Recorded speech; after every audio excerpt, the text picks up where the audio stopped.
Alright, so before we go deeper into the whole module, so if you don't mind, can click your phone. The link shared on your phone, there's some. Okay.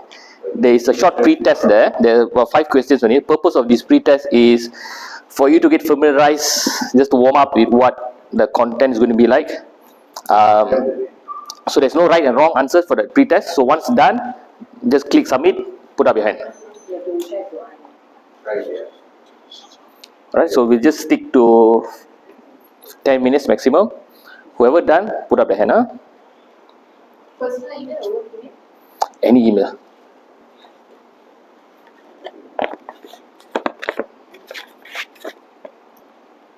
So don't worry, we'll go through that later.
Alright, thanks.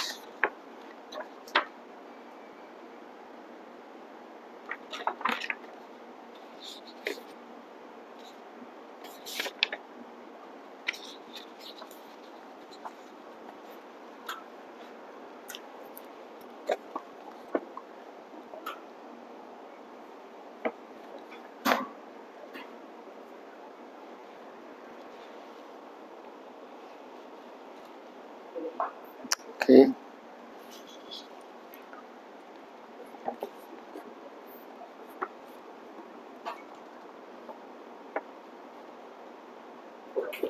All right.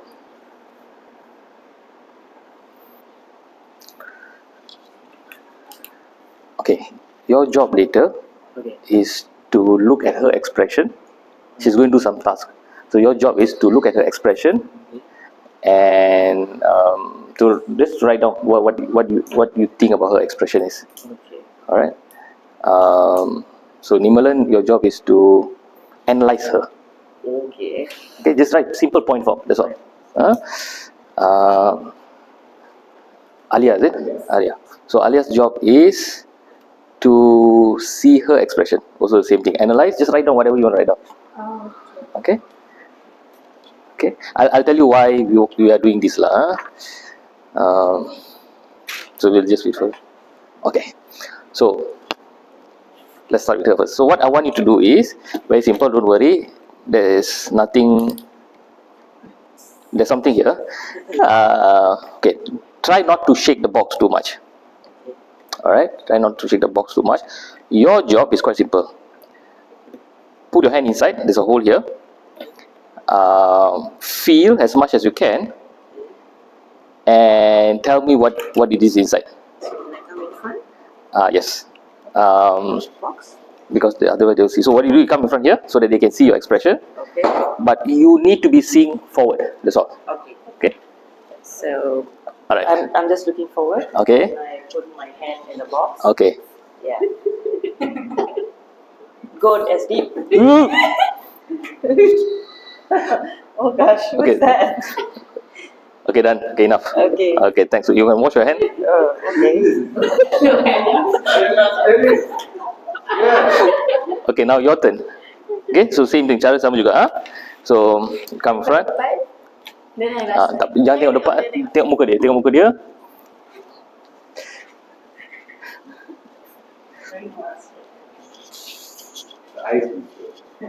Okay.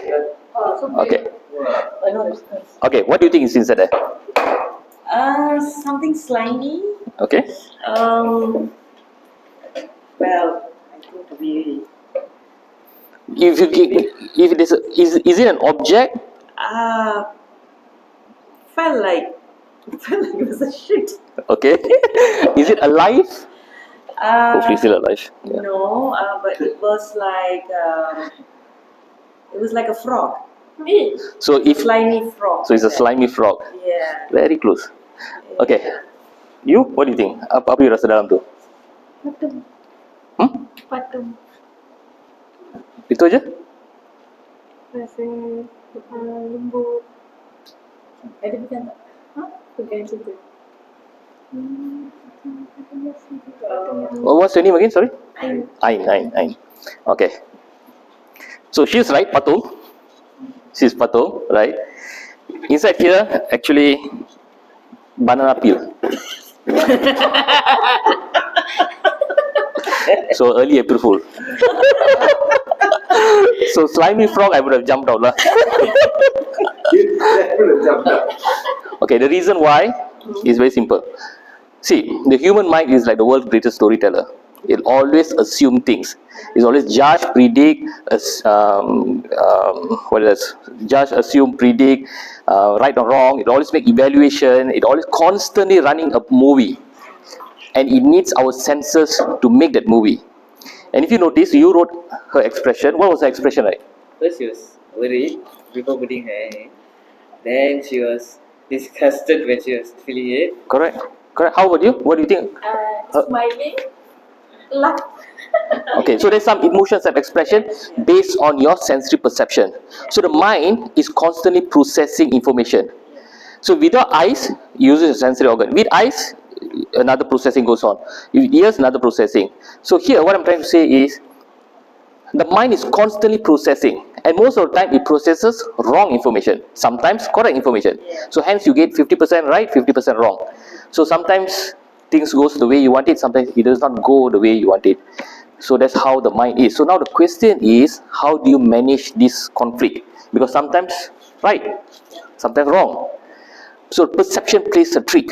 So imagine if it was you assume it was a slimy frog, and you act or you make an action decision based on that fact. So the decision outcome can be different. She decided it's a patung, and she made a she can make different kind of decision based on that patung. So so that's how the mind works. So why is this important? This is important because we have this diagram. Situation.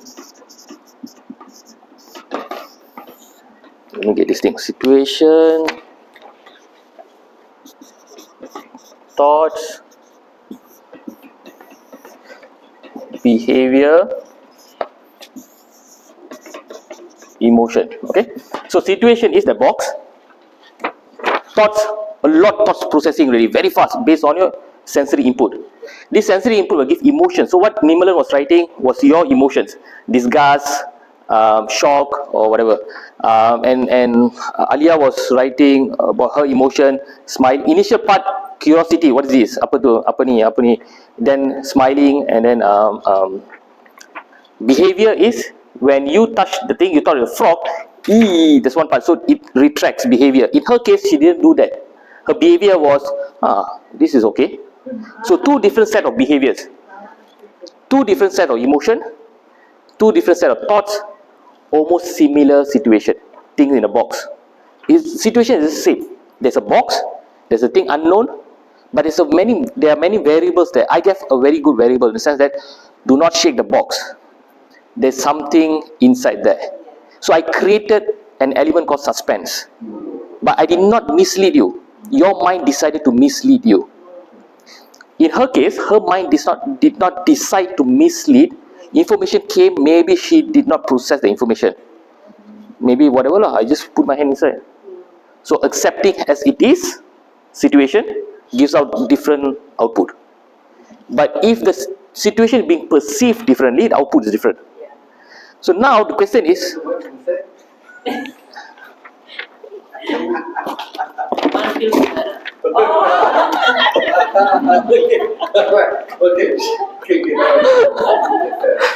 so now question is, how do you okay. So how do you practice emotional hygiene for your own productivity, whether it's workplace, whether at home, for your own benefit lah. So question number one, first thing is, what's emotional hygiene? What do you think emotional hygiene is? Something which is good for me to handle myself. Okay. Because Okay. that's how I operate. That is because I want to make sure the way I look at things are always with clarity. Because sometimes when I look at the situation, I get agitated, I get angry because I don't know the situation. But when it comes to emotional hygiene, for me is I want to make sure that when I look at the situation, I assess and look at the good part of it rather than immediately putting a wrong impression on the situation that affects my emotion. Okay. So if you notice, you have filters there. There's a definition given. Yeah. Then based on the definition, you put certain filters. Alright, stay with that. So why do you think this emotional hygiene is important for your workplace? In your workplace? How is it going to help you? Maybe the effect of productivity. How? Because if you are not emotionally stable, maybe the outcome of your effort of your work might not be that efficient. Okay. Can I have volunteer, Mr. Siva? Come. Thank you for volunteering. Okay, all I need you to do is, I need you to stand here. I don't know. Okay? All I need you to stand here. Okay, I want you to put your hand this way. Okay? So, just let the hand be there and just notice with your peripheral vision, all you need to do, look straight. Just be aware of him and be aware of the things around you, that's all. Alright? So, now bring the palm closer to your face. Okay, make a small tiny hole in between that. Okay, just look through that and look directly into the wall, into that. Okay, just enough for you to see that. Can you see that? Yeah, only certain. Alright, I just want you to focus there. Huh? Focus there. Okay, yeah, both hands. Okay. Okay, just focus there. I want you to see and tell me what is Mr. Siva doing. Focus there. Yeah. From Stealing a look at the side of my eye, yes. I see him raising his hand. Okay. Okay. Okay. Thanks. Okay. Okay, you can put hand down. Which seems better, with your hands up or with your hands down, to see his movement? Hands down. Of course. Why? I don't have anything blocking me. Correct. The hands represents the mind or the brain. It filters information. The function of the brain and mind is to filter information and to process information so that it bypasses certain circuits so that you make decisions faster. So when the mind is not there, you are perceiving information as much as you can, you get broader information. But the moment the mind comes in and you rely on this instrument to look through that, and with that instrument, as you look through that, you are making judgment, things around you, it becomes clouded. So you made a right decision, made conclusion, but the decision was clouded with my corner of my eye. So you were straining. Yeah. Same goes in our daily life. In our daily life, we use the mind too much on certain things. It strains the mind and the decision is being clouded. The mind has a very important role to play in certain situations. But when it comes to emotion, it's quite a misleading tool. So we need to manage the tool better. So how do we manage the tool? So that's what we're going to do today. No. Alright. So why is this important again? Can I ask questions? Why is this important? So I want to imagine you have a storeroom in your house. All sorts has lah. Okay, just take that corner. From today onwards, you put things inside there. Things. And then someone tells you clean up the space. The space does not belong to you. They ask you to clean up the space. What are you going to do? Macam mana nak kemas? She's the right person. Macam mana nak kemas? See, one trying to say is, you don't know where to start, you don't know what to say, you don't know what to think. It's so confusing because it's not your space. So goes to the mind, same go to the mind, is we have put in a lot of stuff inside the mind, and it's being cluttered. It's like a storeroom. And each storeroom will have a spider web. things accumulate eventually. So when these things, when you have a thought, when you have emotions, some emotions you make decision, it's not important, I don't have time for it, I will come back to you later. So you store in the storeroom. So when you keep storing these things in the storeroom, what happens? When it forms web, eventually the mind needs space, it will store somewhere for you, but it needs space, so it will crumple the thing up and store somewhere. So it forms, like spider web kind of thing in the mind lah. This is what you call sweeping under the carpet. Sweeping under the carpet, correct. So when you keep sweeping under the carpet, it forms webs. Some webs entangle itself and forms bigger web, and it transforms into something else. So our job here now is, how do we untangle this web and clean it up? So the practice of mindfulness or emotional hygiene is not one time it works all. It has to be continuously done, because web keeps building up. So the purpose of this program today is for me to highlight to you how you can clean this web, and how you can identify one emotion that you have right now and work on it. Does that make sense so far? Okay.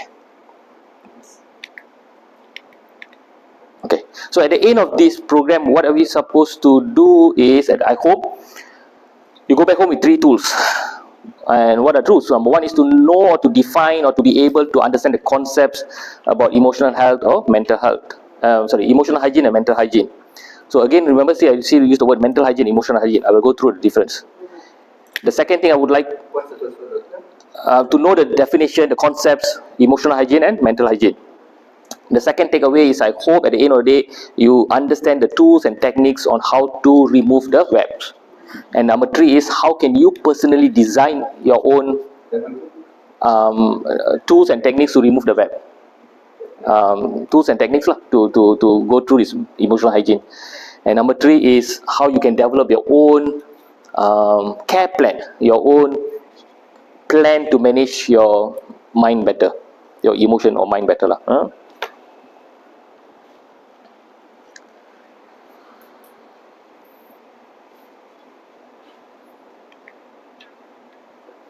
Alright, so how are we going to go through this whole program? We have 4 modules. So each module will be followed by simple worksheets. We'll go through worksheet and I'll guide you, and each module will have subtopics. So now module 1 is about discovering what emotional hygiene is, basically to define and to know concepts what emotional hygiene is. Module 2 will talk about identifying concerns. So concerns here refers to negative thoughts, negative mind. I'll explain to you why I'm using the word concerns rather than negative thoughts and negative mind. Module 3 is how to build resilience. Building resilience means how do you pull yourself out from the emotional mess that you are. And number 4 is how to apply strategies. Apply strategies has to be very personalized. So you have to find what works for you. Alright, thanks. Okay. So let's jump into emotional hygiene. So my question will be, Nimalan. That's how initially she told. See, emotional hygiene has many definitions. When you want to define something, for example, if I were to ask you, what is this? So if you can define this based on how it looks like. You can define this based on the function. You can define this based on where it came from. You can define this where it goes. So many ways to define something. There's no one clear cut of definition now. Mental hygiene. Emotional hygiene, she roughly gave definition. Mental hygiene, what do you think? Yeah, man. What do you think, Alia? Mental hygiene. Agak-agak. Siwa? Because emotion is feeling. Mental is the way we think. Correct. So emotional hygiene comes from the process of emotion from thoughts. Mental hygiene from behavior. So mental hygiene is a thought process that's been translated to action. Or the one she said, mind. From mind. So mental hygiene, so the word mental itself is organic. It means the structure in the brain. So behavior is formed from certain circuits within the brain, and it translates to action. So that's mental hygiene. Emotional hygiene, there is no clear circuits, but it's from all this from thought process. So again, the mental hygiene and emotional hygiene has the same purpose in our day, is to regulate thoughts. How you approach it different, slightly different, but one concept people approach through emotion. Some people says that I don't feel emotion so much, so we approach from behavior.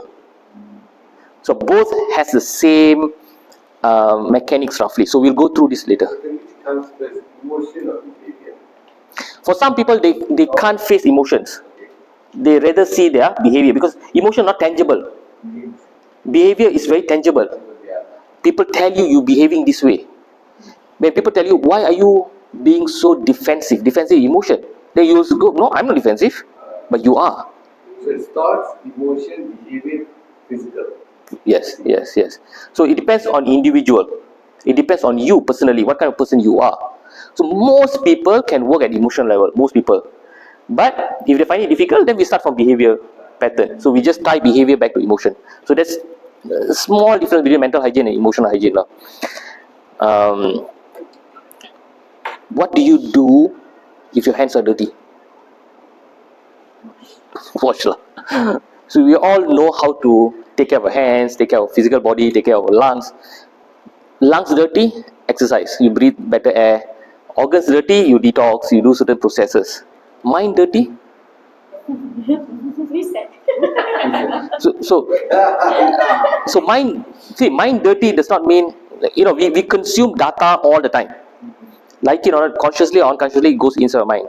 So how do you process this thing, this big complex thing? No one teaches us how to clean the mind. So hygiene means taking care of yourself. So the mind and the brain has its own protocol. Like it or not, you have to go through that. Many of us are doing it unconsciously, mental hygiene, emotional hygiene. Many of us not doing, automatically it happens, which is good. It's always good if you can dedicate a special time for yourself. Say, okay, this is my time to make things better for yourself. So there are few things you can do. Of course, just now you mentioned reset is a good thing. That falls in one segment. Well, I'll go through with the whole thing. Okay. Let's do a short question. I call this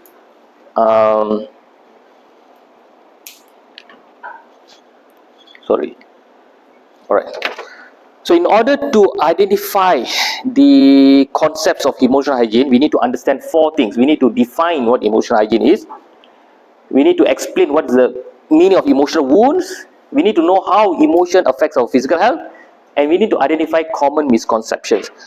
In order to know all this, we need to do some, I won't say practice this in our daily life. So I'm going to give you what do you say? In order to understand this, you need to use an example that you can relate to. So all of you, what I want you to do is, I want you to list just write down one emotion that you find it has been troubling you, that you would like to work on. Something not so heavy, something that maybe happened last week, 2 weeks ago, something very personal. Just write it down somewhere. You don't have to share, You don't have to share. Okay, this you don't have to share.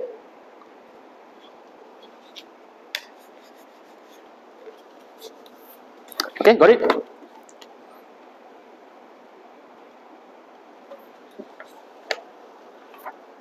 Got all. One emotion. All done? Okay. Event or Emotion, emotion? not the event. Angry. Yeah. Okay, so now let's do something called wellness assessment. I'm going to ask 10 questions. Alright, for each question, all you need to do is write either you have never experienced it, or sometimes, or always. Yes, so it's either you put never means 1, sometimes 3, always 5. So each question will fall in either one of these. Never, sometimes, always. Okay, question 1. I'm referring to last 2 weeks or last 1 week. To that emotion Yes, keep that emotion in the back of your mind somewhere. Last 2 weeks or 1 week, okay? I have felt happy.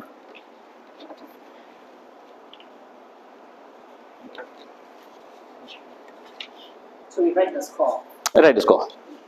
The feeling we will write. No, no, no, Just write the score. just write the score. All right, next one. I've been able to cope with all the problems that I've been having the past 1-2 weeks. I've been able to cope with all the problems.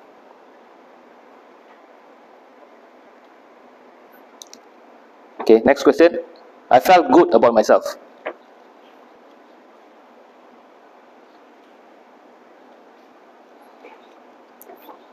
Next, I felt relaxed.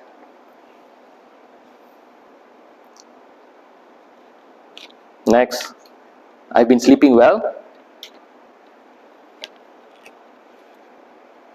Next, I'm satisfied with my relationship.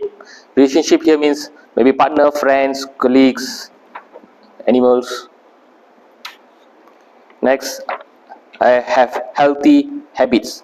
Exercise, diet, hygiene. Next, I'm able to focus. Next, I've made good decisions. Next, I'm able to fulfill my obligations, whether work, school, life. I'm able to fulfill my responsibilities.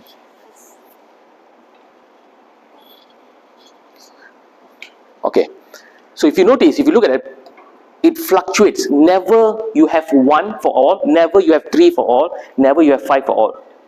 So the idea about this is, initial phase is you have to go through this manually, very robotically. You need to know where you fall. If you fall consistently at 1, it means you know, okay, something's not right. If you consistently fall at 3, okay, I can repair. Let me look at it. Consistently 5 means something good you're doing. Go and look what is the good thing you're doing and use that consistently. So this allows you to analyze yourself, what's wrong, what's right. So simple questions can keep changing. So the idea is you need to analyze yourself. So what you call this is called wellness assessment. How well you are generally lah, huh?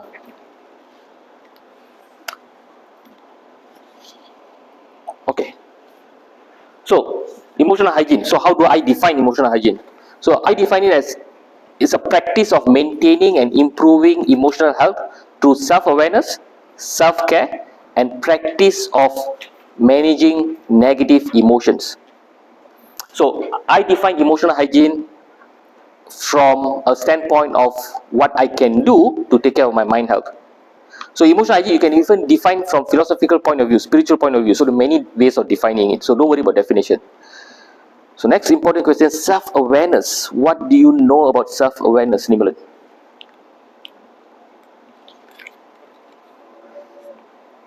It doesn't matter. Don't have a perfect answer.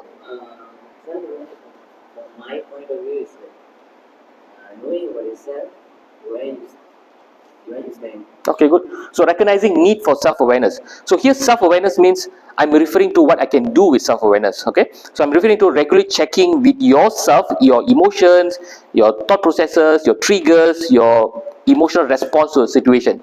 So when you constantly analyze your response, your behavior, your triggers, you're being aware of yourself. So that's a very simple way of saying self-awareness. Self-care. What about self-care? What do you know about? What do you think about self-care? Self-care, kita jaga physical lah. Okay, good. So activities that you do to take care of yourself. It can be meditation, mindfulness, like you say, reset. It can even be eating good food, watching good program, going for movie. Anything that you do that makes you feel good lah. Okay. What about emotional maintenance? What do you think, Siva? The daily stuff what we're doing to bring it back to. Okay. Alright. So for me, I define it as how do you address and process negative emotions. So maintenance, so that when we do wellness chart, you constantly from 3 you're moving to 2. So Okay.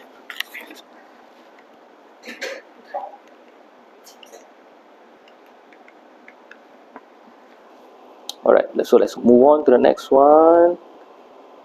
Okay. So emotional wounds. Okay, this is interesting. If I were to cut your finger with a sharp knife, how would you describe the wound? Imagine that. Painful, okay? No, I want from visual perspective. From visual perspective, it's deep. Deep? Clean. Sorry? Clean. Clean, clean cut, clean cut. Yeah. Okay, Blood. So you can describe, right? Hurts. So you can describe. What about if you have been betrayed by someone? Can you describe that wound? Correct. Emotionally can. So when you cannot describe something visually, it's not tangible. When it's not tangible, you brush it aside because it's difficult to hang on. yeah, But when it's wound, oh my God, it's a wound. I have to do something. yeah, because I can see it. You can see it. It's constantly there. But when it's emotional wound, you can't see it. So what happens is you keep pushing it aside, and hence you do not have time for that. But when someone cuts your hand, you will have time for it. But when you start to see the wound within yourself, you will want to start practicing these methods. So you need to see the wound within yourself first. So how do I define emotional wound? Emotional wound comes from traumatic, distressing experiences that leave either temporary or permanent psychological scar within you. So that's definition of effect of the emotional wound itself. We need to also know how emotional wound impact our behavior. Again, emotional wound is a situation, but it affects our behavior and emotion from the thought process. So we need to know how is it impacting our daily life. Number 3, internalized belief. For example, I told you now, how does it feel to be betrayed? So that might have created a certain internalized belief that all girls are useless. So it's a belief, and you create a belief and deep ingrained inside.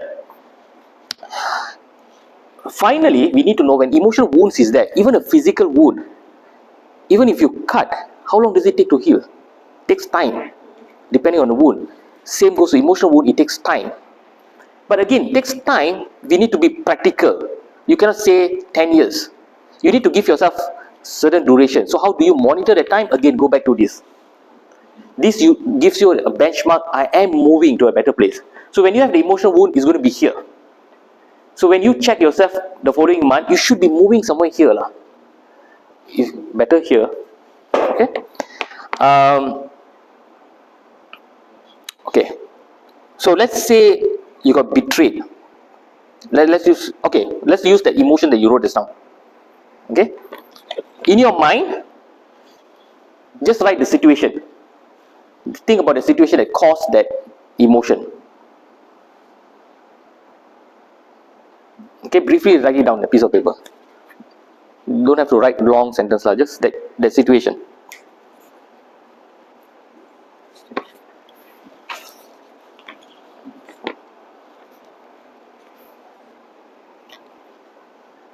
Okay.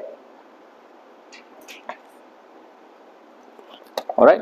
So now, in regards to that wound, that emotion that you have, and the situation, now write about the thought, one thought that's related to that. It can be I'm useless, he is useless, they are not good, they are not disciplined, something like that. Just give one thought.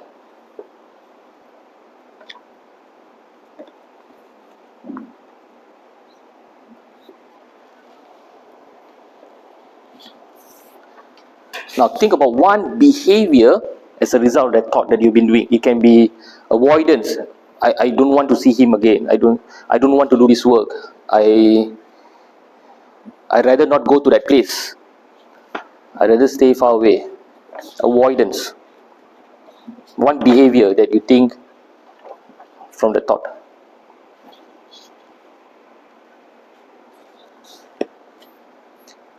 And as a result of that thought or behavior, see what emotion comes up. Another different emotion.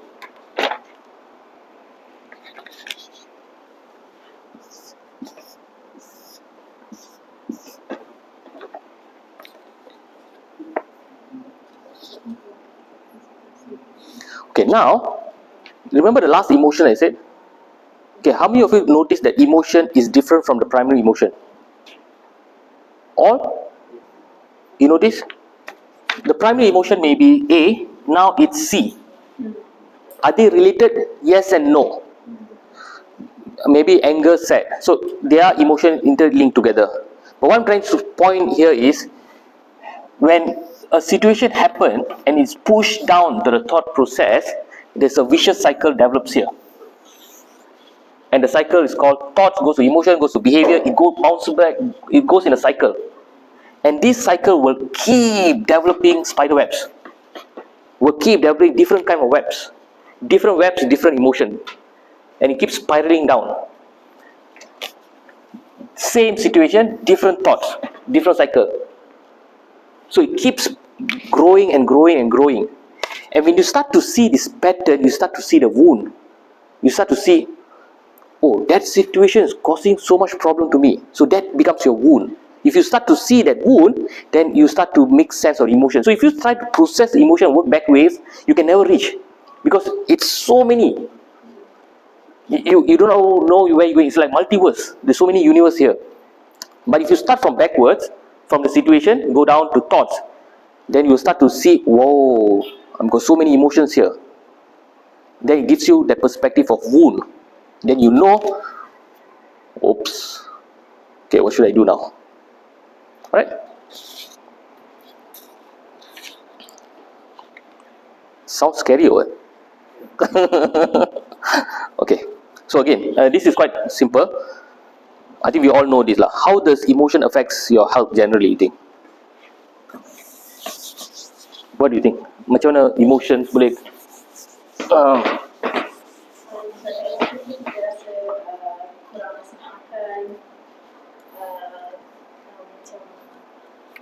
nak bersendirian alone. Okay, good. So emotion affects our immune system because stress. So when we have certain emotions, any form of emotion creates stress, whether it can be depression, anxiety, hyper or low. Every emotion creates certain stress in the body. I'll explain to you why. And stress decreases immune response. Stress also causes inflammation to the body and cause certain health conditions, which I'll explain soon. Poor sleep, yeah. Doctor said hyper and low. What does it mean? Means I'm super anxious, hyper. I'm super depressed. It's two extreme, two different polarities. Both contribute to the same physical response. Immune function will go down, inflammation, poor sleep, and impacts of behavior. So let me explain to you how it affects our immune system. So in our body, we have something called pituitary adrenal axis. So axis is a straight line. So pituitary is here, adrenal and the kidney is here. So in this organ, it secretes hormones. And these organs are connected by highway called nerve highways. So when the message is being sent from one highway, from one rest to another rest spot through these hormones and chemicals. So when the brain goes into a thought process, into a universe, the mind goes into a universe, the brain picks it up. The brain, the chemical in the brain picks it up and says, okay, something is going on. Let's stop. So it goes into sympathetic drive. So we have two organs called sympathetic and parasympathetic. So it goes into sympathetic drive because the brain is trying to decide now, is this important or not?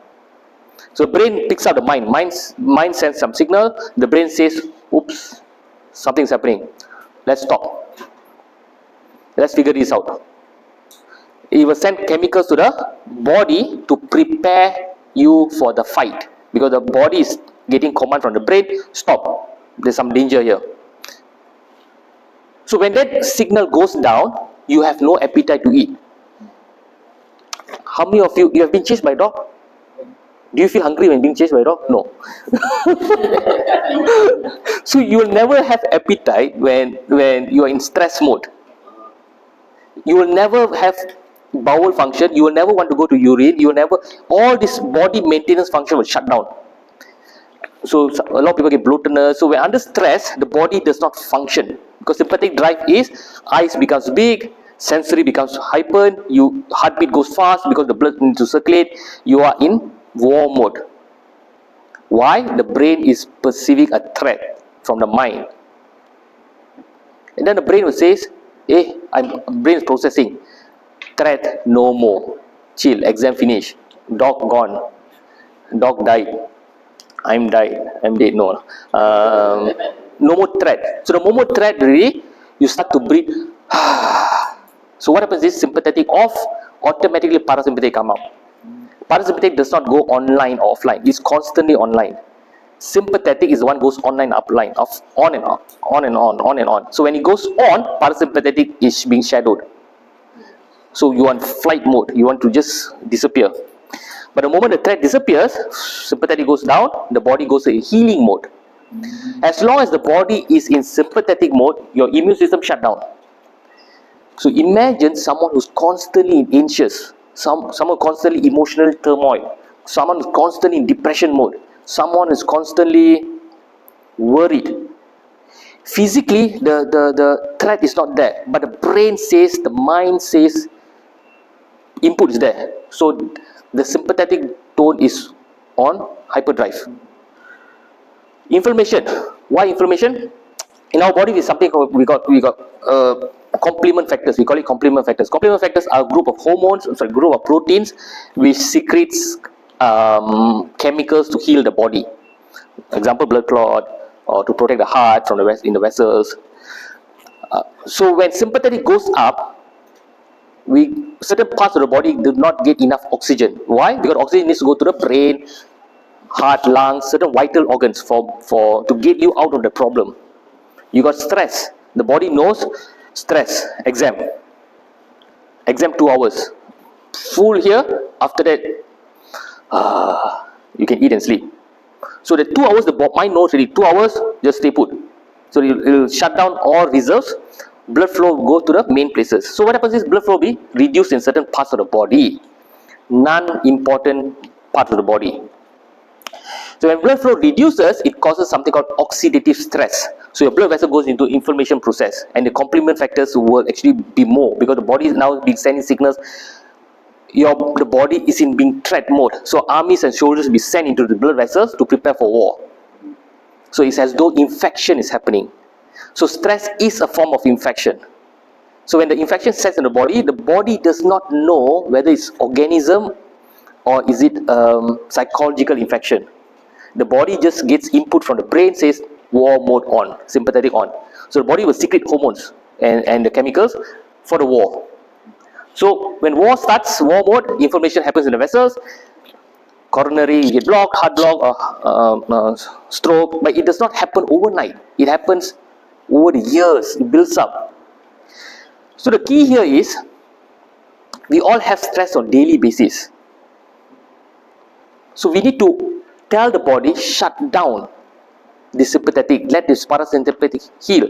Parasympathetic is healing. So parasympathetic will automatically know what to do. But the problem now is sympathetic. We are not telling our sympathetic tone to shut down.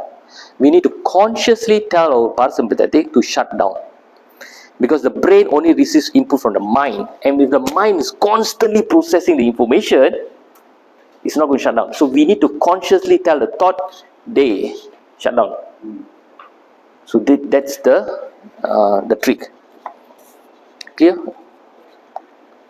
How to shut down? Okay. So how to shut down? I'll share. Okay. Okay. Let's go to that emotions that you wrote there. Okay. So when someone has certain emotional issue, there's certain misconceptions they have. Common misconceptions are this: interpreting mental health issues as weakness. So they do not feel, I want to talk about this to another person because otherwise I'll be portrayed as weak, useless, I'm not capable, I'm not whatever. Assuming only severe issues need attention. I just feel exam, so it's minor, maybe I shouldn't talk to these people. Worsening situation when talked, I'll be judged. If I talk about it, you have to repeat again, I'm judged. Looking self-care as being selfish. So normally parents will do this.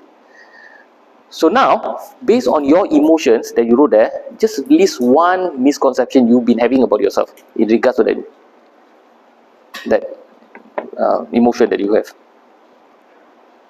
The first one or the last one? Because we started off one. Both. Both.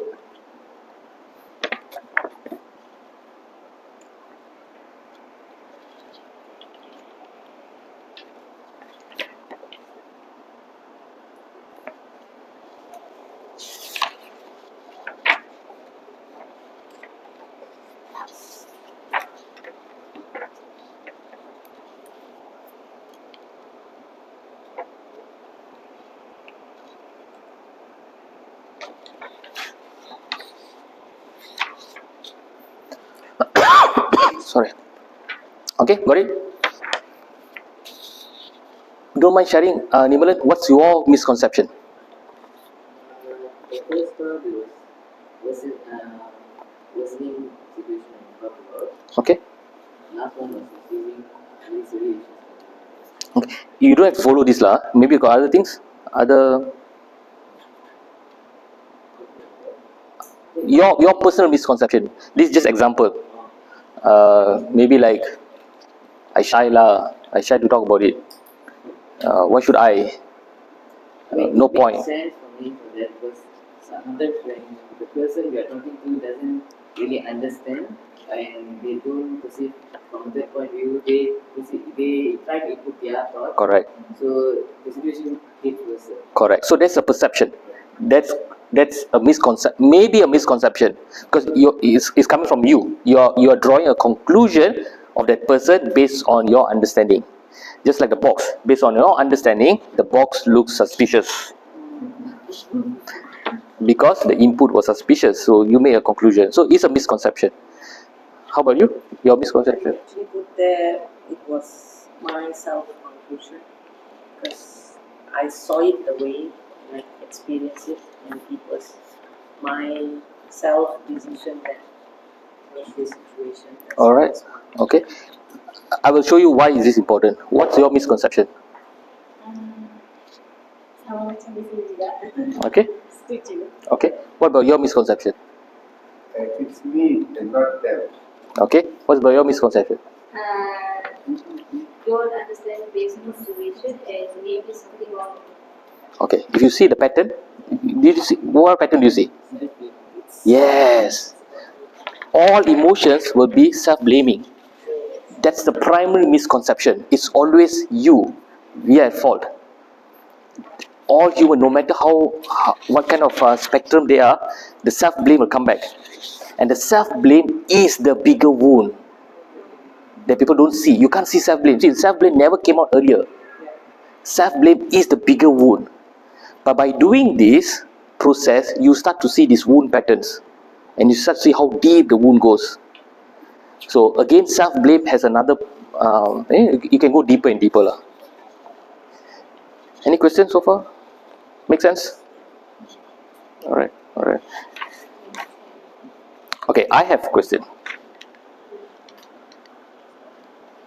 So Nimalan, what's your method for self-care? What do you do? For me, listen to music. Okay, that's good. I have one friend who listens to music, self-care. So generally what you will think, okay, calm, relax music. He listens to the heavy metal. Those the guitar and bang one no. So last time school times Nirvana, Kurt Robbins. Is it right or wrong? It brings together. Again, it's actually right and wrong. We can define that right or wrong. It's a wrong expression. But it's an expression. So it's right, but it's a wrong form of expression. We'll go through that later why. My question, one misconception you shared already. Why do you think emotional hygiene is important for you? For you, not generally. Why do you think it's important for you? Supaya bila kita emosi, kita akan stres. Bila kita stres, itulah kuncinya jadi wound kan. Okay. So bila jadi wound, dia akan deep lagi deep. So Correct. sebelum jadi pun tu kita kena adaptasi emosi itu lah. Correct. Okay. So, conclusion. To understand to really understand what we have talked about just now, let's do a short exercise. I'm going to give you one small exercise. Then only you can understand the whole process. Okay, going back to the emotion, the primary emotion that you wrote, the first emotion that you wrote. If there's a scale of 0 to 10, 1 to 10, okay, keep that at the back of mind. List 3 thoughts in regards to that emotion. 3 thoughts. For example, one emotion is I'm sad. Thought 1, I didn't pass my exam. Thought 2, I'm sad because I'm not productive. What caused it lah? Yes. 3 thoughts in regards to the emotion, or it can be 3 sebab mengapa emotion tu datang. Or can be just anything. Like example, I'm sad. So one thought is, I'm sad. I'm useless lah now. Or I'm sad. People hate me. Think about the 3 different thoughts for that emotion. Your personal emotion. Okay, you have that?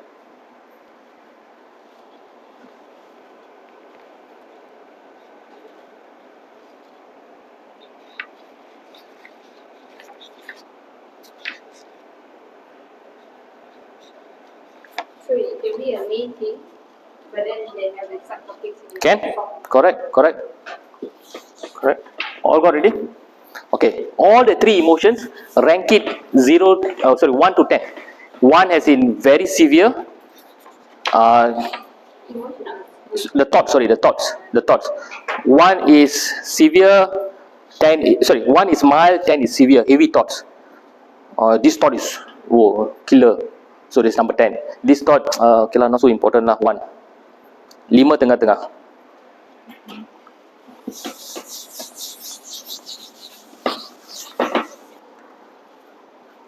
Okay, got it?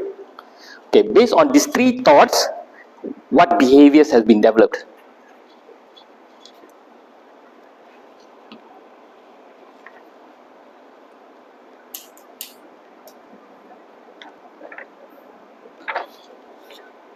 Simple behaviors, just like.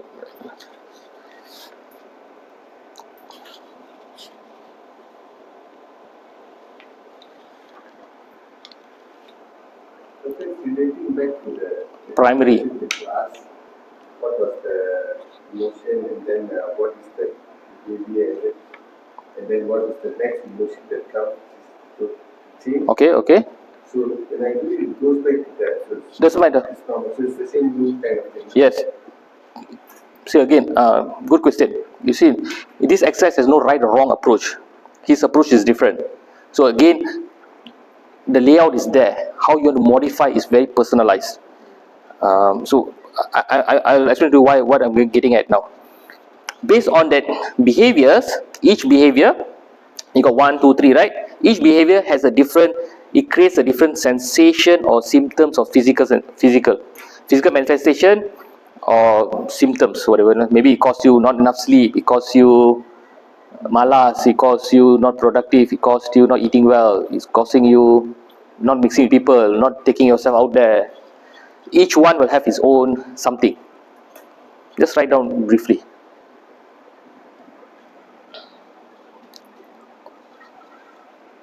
If nothing means nothing, no problem.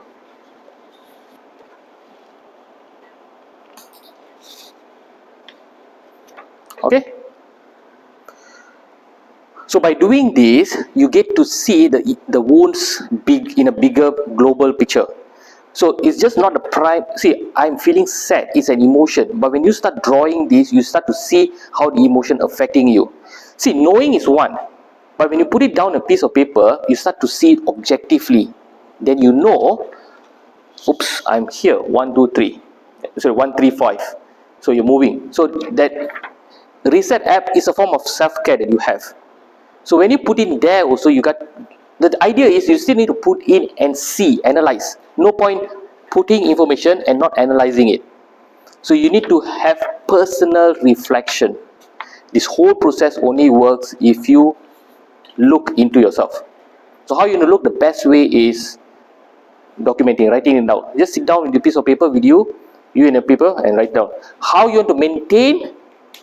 There are many tools to maintain. So one of the tools that you have is reset app. So that's maintenance.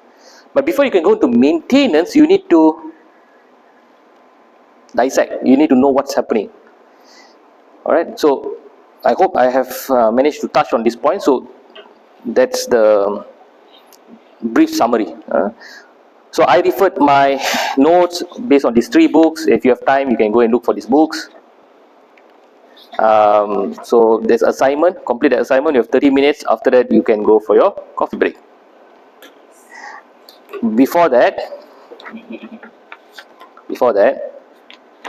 think about the emotion that you have. The second emotion. Okay, think about the second emotion.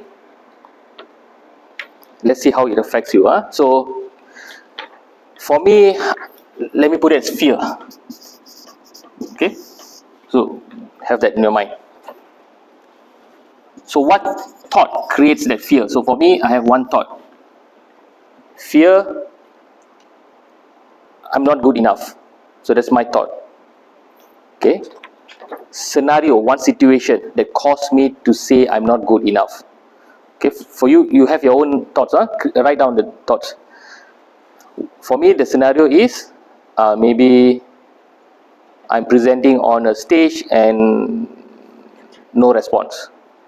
So that created a fear. So in your case, that's situation. Alright? And it created that emotion, whatever you're thinking of. As a result of that, avoidance. Notice what have you been doing to avoid this feeling?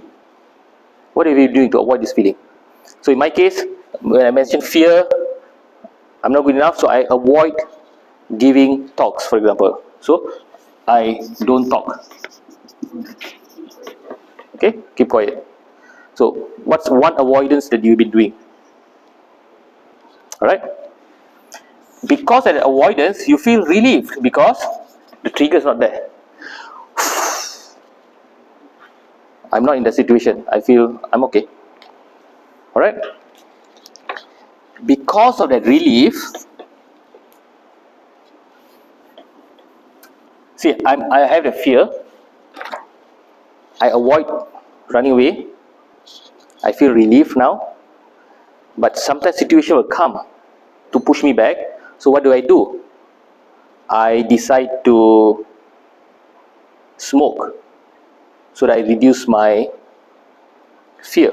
I decide to another avoidance, different form of avoidance. But because avoidance, I passed already. I run away already. But why am I having this fear? So now I need to numb this fear. So I drink alcohol, I take drugs, I go and fight with people, I eat a lot, I sleep a lot, I simply don't do schoolwork because I don't submit my tax. I have to calculate. So this is second level avoidance, but has direct effect on your physical being. This avoidance, you are running away from the trigger. This avoidance has direct effect on you. Okay, write that down. 1.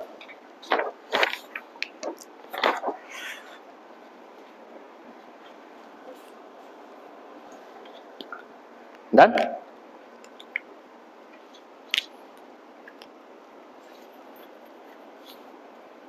Okay, now this is the best part. You have 2 strategies, 2 avoidance method. Did the fear disappear? Or it goes back again? The fear lesser? Because the second avoidance, fear lesser. And then what happens? It causes you to be trapped in a loop. Still there. Correct, it's still there. It never runs away. So the intensity reduces, but it builds up. It's still there. So it will just, for example, alcohol. Someone who want to drown in the sorrowness, it starts with 1 alcohol. Reduce. Whew. Oh, next week I must do this again. 2 alcohol. Whew, very good lah. I must do this every day. If it's an exercise, it's good. Positive avoidance is different. Yeah. So we're talking about negative avoidance here. It's causing harm. So positive is Again, positive avoidance, you're running away. You're not, Not addressing it. because it's still stuck in the loop. As long as you're in the loop, it is still running. It is still forming its own web. Yeah. So you need to see this loop. This is your next multiverse. either positive or negative. Avoidance is avoidance. Because situation. Remember the first word I wrote, situation? Did I label it as positive, negative? Situation. So situations are the triggers. Of course. Of course. Situation are the trigger. If you take out the triggers, the loop should stop. Of course. So we'll look into that soon. Okay. Alright, thank you.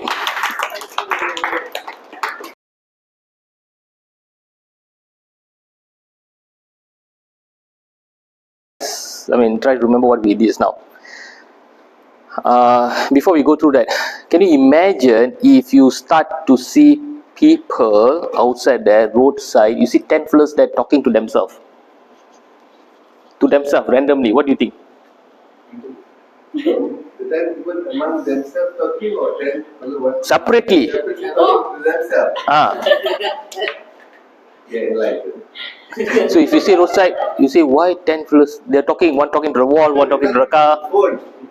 Need to go take care. I would say they are stressed, so they are thinking. Okay. talking. So you find it weird lah. Okay. Not normal. It causes you to worry. But do you know we are talking to ourselves all the time? Yes. All the time this is chattering. So in a way, if like what you say is true, if people get to see our mind, we are crazy. Because some thoughts does not make sense. It just comes. Some thoughts we voluntarily talk about it. Okay, let me dissect. Why did he say this to me yesterday? What did it mean? Another thought is Trump is putting tariff in China. So what? He's pissed off somewhere. Okay, it's important, yeah, but you know.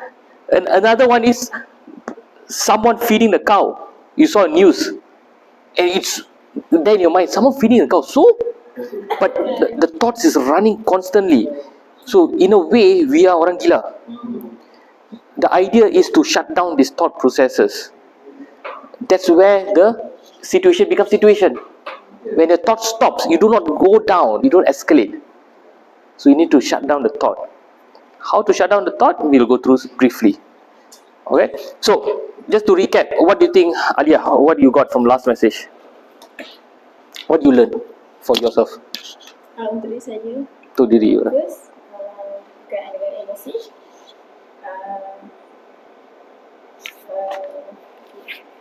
Emosi, lepas tu mental, dan berkaitan dengan situation, thoughts, behavior dan emotional. Okay, very good.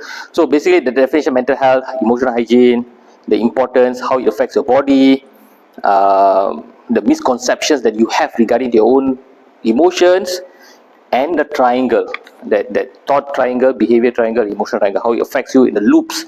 Basically the loops, my main point is to stress you that the loops will suck you in, the webs, the cobwebs. Our job is to clear the cobwebs, to identify. If we can identify them, we can clear.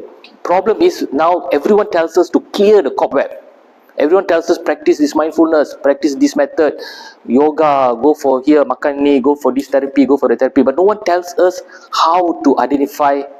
Saya ada problem tak? Apa problem saya? No one identifies us that problem. Everyone tells us to go to do something. So the first module was about identifying your own issues lah. Okay, identifying concerns. So here, concern is representing negative thoughts. So why do I use the word concerns rather than negative thoughts? There's a question here. What does negative thought means to you, Nimalan? Not that cause harm to yourself or Okay, all right. See, negative thought, one person may say dirty thoughts. I'm seeing pornography is dirty thought. Another negative thought is I'm going to die. So two different negative thoughts. Alright. So what he says is correct. What thoughts can affect us physically, emotionally? So those are negative. So some negative thoughts are not important. Some negative thoughts, like I said, the man is feeding the cow, and it's a big breaking news from scary anxiety. Some people have panic. Not important negative thought. The cow ate the man. Interesting, but it's not affecting you. But if you go into that, it's going to affect you. A thought, I'm not good enough. Okay, that can affect you because it's affecting your behavior, your thought process. So those thoughts that we want to look at. So spending time with yourself allows you to dissect what thoughts you have. Negative thoughts, positive thoughts, which is productive, which is not productive. So you need to classify that. So why am I using the word negative thoughts? It's concerns rather than negative thoughts. See, negative thought is so strong, no, negative. It feels heavy, difficult, bad. Concerns, mild, okay, I can face it. So it's repackaging, that's all. So if you identify your thoughts as, you see, I remember having one client, he's a father. He came to me because he had these thoughts of raping the daughter. He says, this is crazy. So he came to me. So to him, it's just a thought, but the thought is affecting him in a different way. But he got panic because of the thought. He got panic. He started taking medicine to numb the thought, but taking alcohol. Then another problem developed because of that thought. But if he saw it as a concern, okay, this is not good. What can I do about it? Maybe I should talk to some people, maybe spouse, friends. So it becomes something I can do. So it's not so heavy. But it becomes a negative thought. I need to do something about it. And the more you do something about it, sometimes it becomes lagi teruk. So concerns means at least it relaxes you down. So your parasympathetic and sympathetic now neutral, and you have better idea, better strategies. Negative thought is more, I have to push you out. So it's weightage. So when weightage is heavy, your sympathetic comes in, and then you go into the stress mode. So we want both to go together, sympathetic and parasympathetic together. So parasympathetic you cannot control, but sympathetic you can control.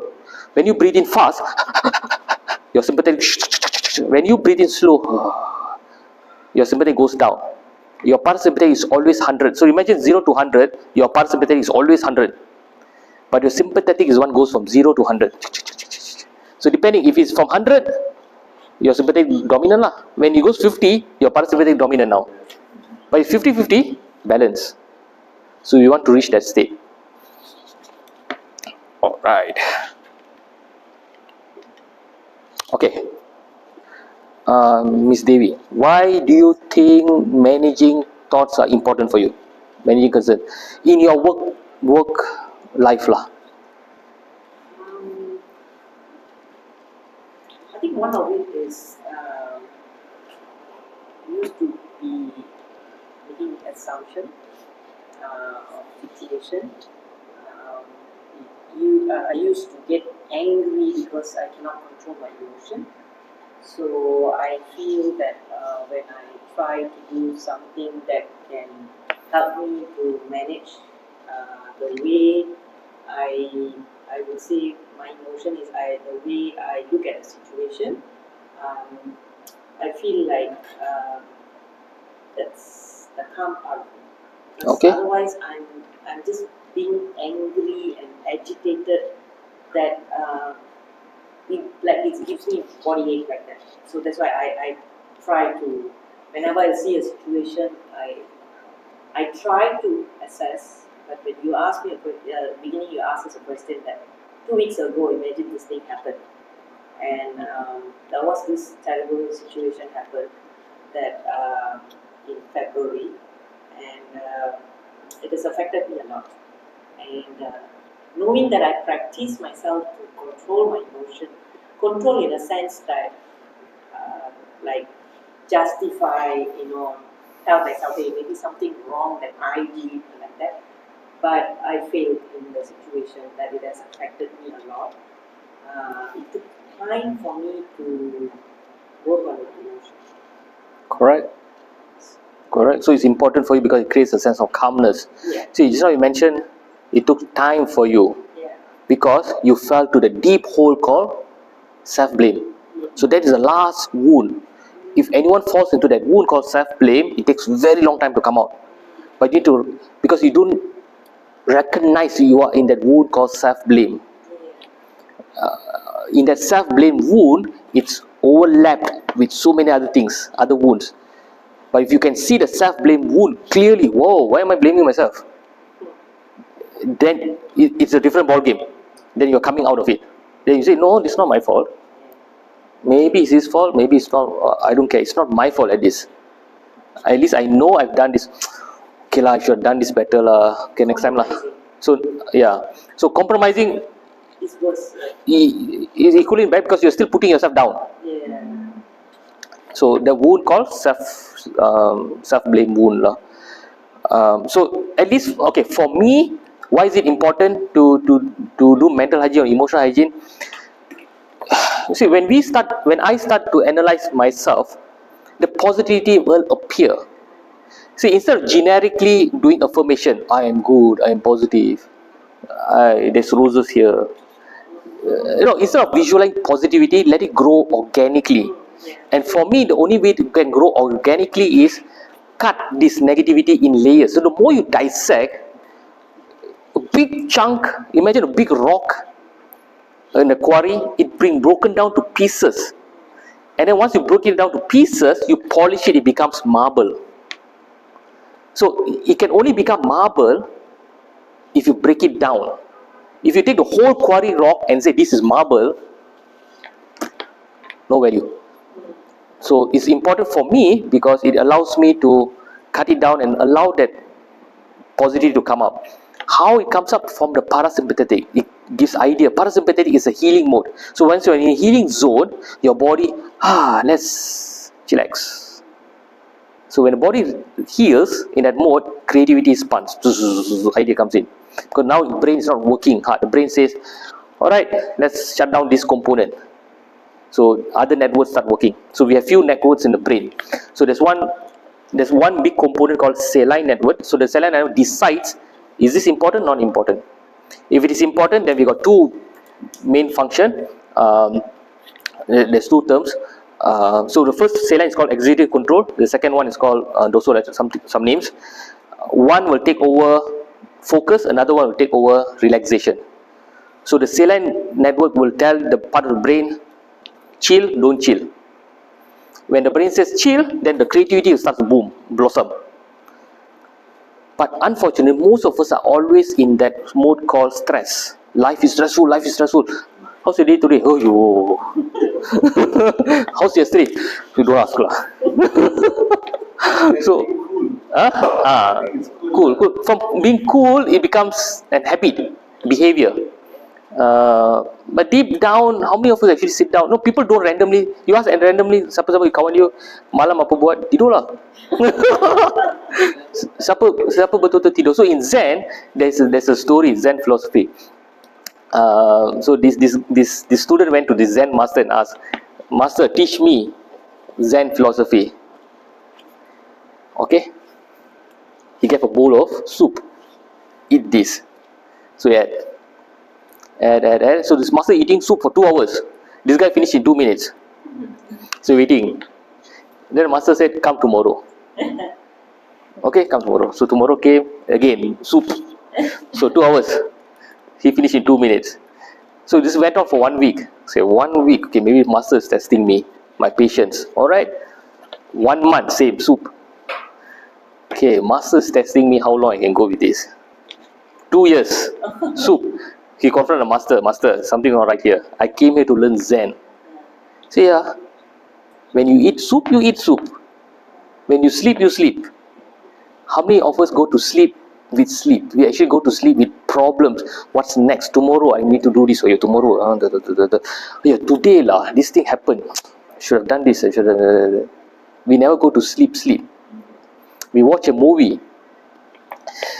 What kind of director are we?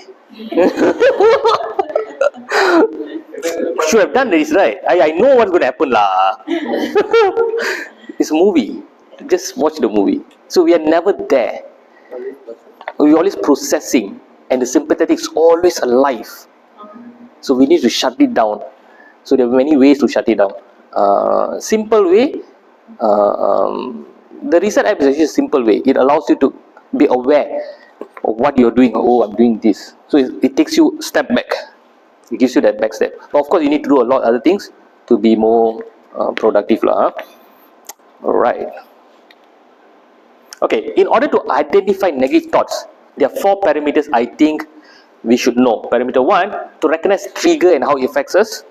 2, differentiating types of emotion. Don't worry, sounds complex, but it's simple actually. Number 3, how to process emotion with tools. Number 4, analyzing suppression versus expression. Okay. Triggers. Mr. Siwa, what do you think? You mentioned about triggers. How do you identify? How do you define triggers? Oh, sorry. Let me rephrase the question. Sorry. How do you identify your triggers? Based on whether I'm reacting or being calm. Okay, based on the response. And if your response is calm, so it's not a trigger. If your response is XYZ, it's a trigger. Okay, is that effective for you? Yes. Okay, good. So trigger is recognizing trigger simply means identifying specific situation that consistently evoke the same strong emotional response. So if that trigger keeps on triggering,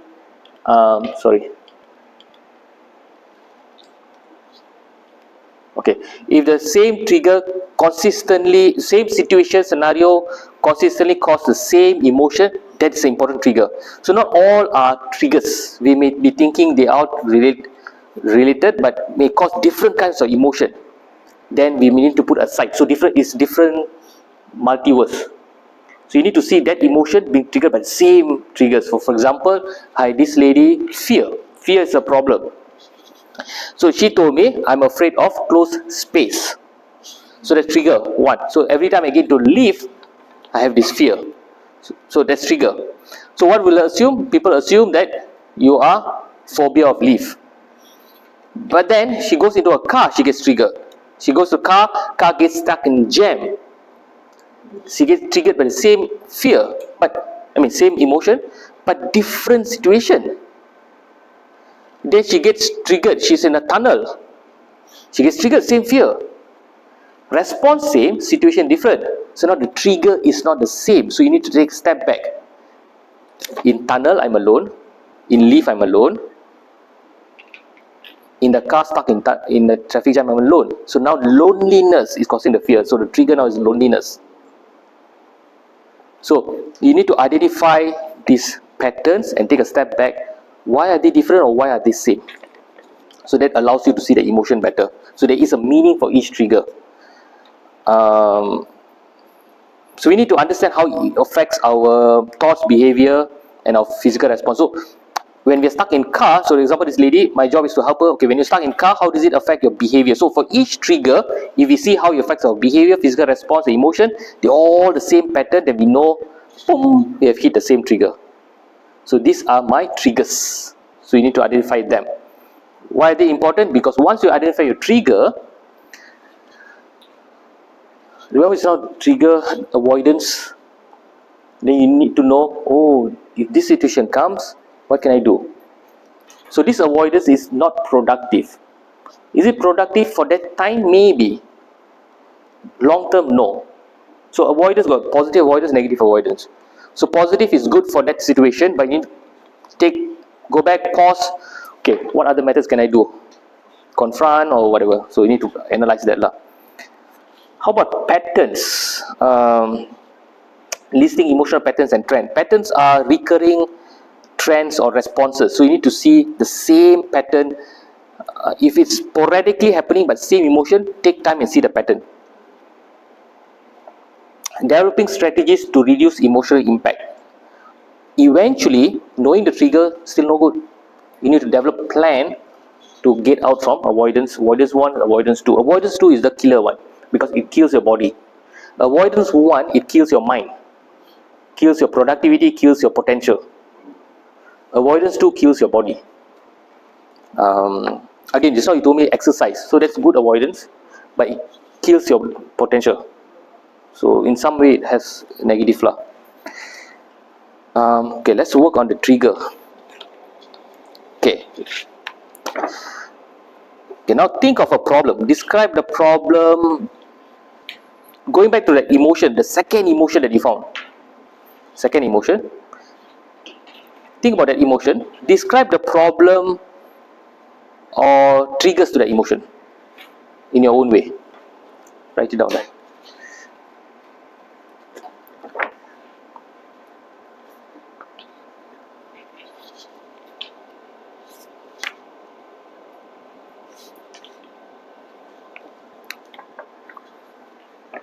And if that situation or that trigger becomes the worst case scenario, okay, the emotion that you have, the second emotion, what's the trigger? Give a scenario or situation that contributes to that trigger. And if that scenario is the worst case and you're exposed to the trigger, does the emotion go up or reduce? So basically this is identifying the problem lah. Boleh?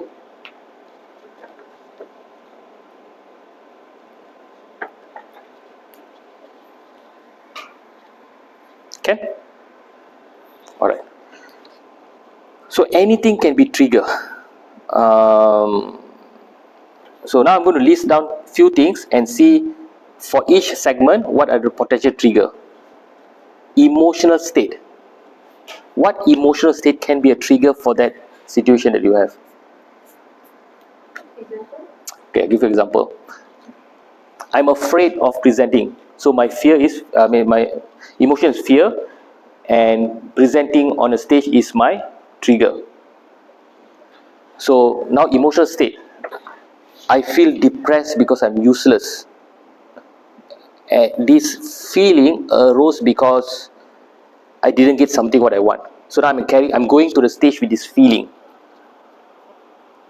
So emotional state into this stage presentation. So what emotional state can be a trigger for you? It's Be like dissatisfaction.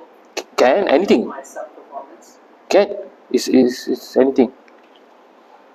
It's your emotional state. Alright. Okay, next, people. Who, what, which specific people, what kind of people can cause that trigger? Can be a trigger, sorry. Not necessary, you've got lah. Next, places.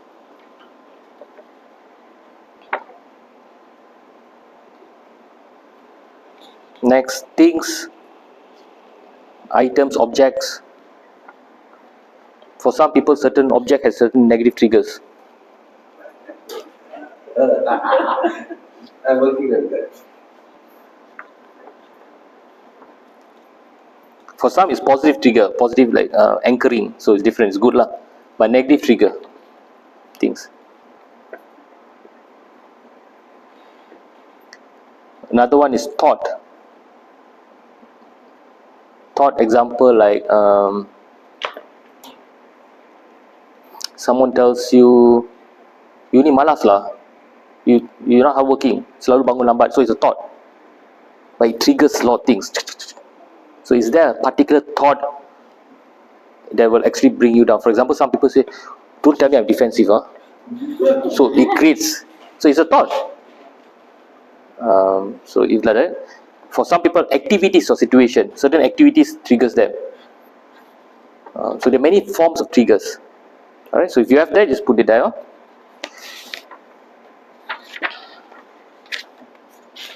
Now, based on all that, list 3 top triggers. Top, number 1, number 2, number 3. Just agak-agak there lah.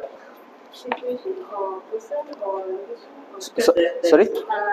what type of triggers? Situation kan? Tak kisah, anything. All is 3. I mean, all that whatever mentioned, which one is Summarize it lah. number 1, number 2, number 3, ranking. No, ranking. I got my top one. Okay. Now, idea here is about to be aware of your triggers lah. Huh? How Okay. do you trigger when it comes the thing last and like it, and then after when you're not there, it drops. So, it's situation lah. Sorry? Your question is? Okay. It flares up. Correct. The moment I walk away, everything. Correct. So, your question is? Question is, how do we look at that as a positive, negative? It's a trigger. It's a trigger. The item is trigger. Avoidance here is I walk away. I walk away. So you are walking away, but it's a positive avoidance. Yeah. So it's a trigger. The machine is a trigger. Yeah. Rather than machine, maybe you want to take a step back. What is causing that? Yes. Is there an environment? Is there people? Is that the thoughts? What is that? Another layer of wound of the trigger. That's what, Yeah. that's for another day. Okay, now describe one strategy that you have been doing for the trigger. Trigger number 1, the top trigger. Can I share? I used to go for a walk in the evening. My main trigger is this particular person. And then avoidance is I try to take different route. It gave me a relief, but I realized that the second avoidance that I did was it didn't really work as that strategy. Now I start walking. So that has actually helped. Okay, so it's a strategy. Strategy. So it's people. The trigger is people. Person. Okay. Now, based on that answer strategies that you have, identify whether it's avoiding the trigger or whether it's reducing the trigger.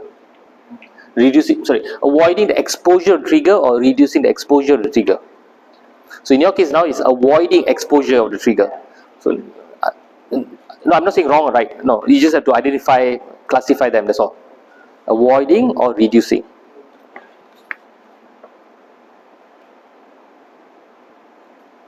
Okay. Assuming the trigger cannot be avoided, what would be your strategy?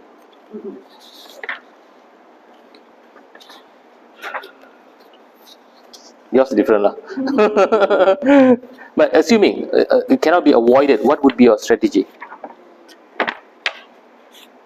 I think most importantly is about me, because I can try to avoid people, things, or places, but I think I need to work on myself. That's something that I need to learn to accept the situation and address the situation so that it doesn't allow to trigger me. Okay, that's your perspective. That's good. So, idea of this practice is to know your trigger. Sorry. Based on what you said, does this come under we blame ourselves? Yes. I am the one. Yes. Does that go back to the loop? Go back to the loop again. I need to change, but it's a positive thing that I need to confront and I need to settle it. Yeah. Because No, that's you see, when you say I need to do something about it, you're coming from power place of empowerment. I need to do something. You no more self-blame already. You're coming out already. Oh, I need to do. Yeah. These things happening because of me lah. I don't know how to talk. I'm useless. You're going back to the hole, to the wound. I need to do something. You're out. In my case, I started collecting data, Yes. what I need to do, form support. Yes. But still, it's under some Still. but still it's moving forward. Moving forward, but this is my personal opinion because we know your situation. I think there's another layer there. Because the wound has, you have identified the wound, but there's another layers of maybe multiple wounds there. So that needs to be dissected. The purpose of this trigger sheet is to know your strategies, your personal strategies, to know that you've been doing this, whether it's avoidance or reducing it. To highlight to you visually, you have been avoiding, you have been reducing. Avoidance is of course this, it limits you. and we want to reduce the trigger. So when you're exposed to it, it reduces. Just like, I don't know whether you know spider phobia. So under CBT, there's something called, you expose them, exposure therapy. You keep exposing them, sensitize them, eventually the spider. So exam is a good exposure therapy. From kindergarten, exam, come to a certain level, exam time again. So exam time again. So you're exposed to it. But we have not been conditioned to go through that positively. So exposure therapy, the idea about this is to reduce that trigger exposure. So it doesn't cause so much of negativity. Avoidance is you're totally not exposing to it. So that causes another universe, another loop cycle. So you want to expose yourself so that you bring out the best of yourself. The avoidance is cut off. Make sense? Alright. Where am I? Recognizing triggers. Alright, let's go next one. Okay. Differentiating type of emotions. This sounds difficult. Nimaran, to the best of your knowledge, if I were to ask you differentiate type of emotion, what comes to your mind? Yes. Okay, simple, good. You? Positive, negative. Okay. Macam ni? Kalau saya tanya different types of emotion, differentiating types of emotion, how do you differentiate different types of emotion? Macam mana you kata? Okay, negative, positive lah. So there's one good way of saying that. My way is healthy versus unhealthy. See, positive, negative means what? No. Positive, I'll go. Negative, you run away. So it creates certain mental dialogue within us, because we already been programmed. Negative means this, positive means this. Like it or not, you have to face it. Negative means don't go, positive means go, but it's difficult. Healthy and unhealthy sounds cool, it's doable. So emotions can be divided to so I say outlining types of expression. Healthy or unhealthy. So under expression, there are two ways: healthy expression, unhealthy expression. So expression is good, depends on situation, depends on what. So you're not bottling things up, you're expressing. So again, we need to be careful what are we expressing lah. Recognizing behavior, how do we respond to the situation? So how should we behave for the situation? For example, someone calls you, why are you being so defensive? It's a situation. Your emotion will be, you're taken aback, you feel sad, you feel judged. So there's emotion. Is it healthy? No, it's not healthy. So behavior, most people say, hey, no lah, I'm not, what are you talking? Do not knock me. So it's unhealthy behavior, unhealthy response. Identify impact on relationship. Because of the behavior, the relationship is strained now. You judge me lah. The boss is bad. So you talk bad about the person. So now the relationship becomes strained.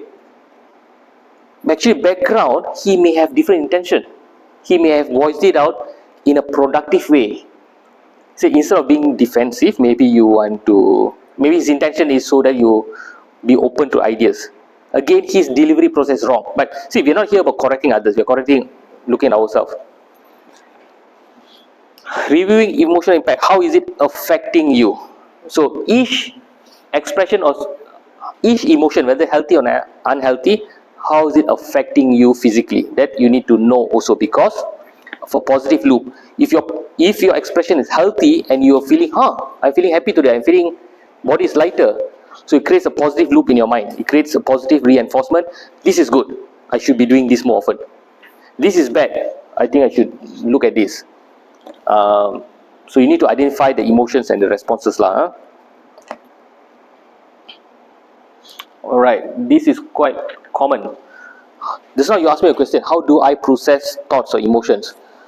So there are a few ways: practicing mindfulness, integrating journaling, providing support, engaging creative activity. Mindfulness is a practice where I think many people know to stay present and to acknowledge emotions without judgment. So if it's negative, if it's something criticizing your emotion, your thought process, accept it as it is and move on. Integrating journaling. Okay, this part is the most difficult. Journaling. What do you think about journaling? Some people can, some people Correct.